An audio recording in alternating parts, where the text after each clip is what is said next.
At a T-junction, visibility is obstructed. The red car, turning left from the right lane, has its forward view blocked.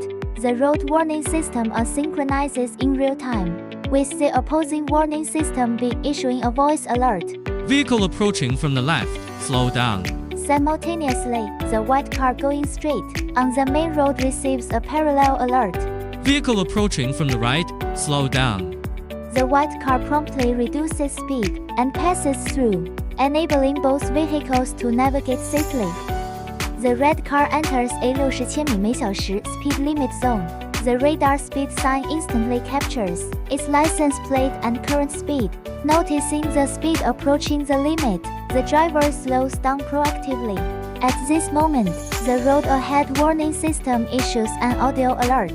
Rookfall has a hit near the mountainside. Upon seeing the warning, the driver proceeds slowly. The LED flashlight illuminates the capture unit to ensure clear images. The pole is equipped with a Changning drone, pre-programmed to conduct automatic patrol flights every 2 hours, precisely recording passing vehicle license plates, personnel information, and changes in the mountain's appearance.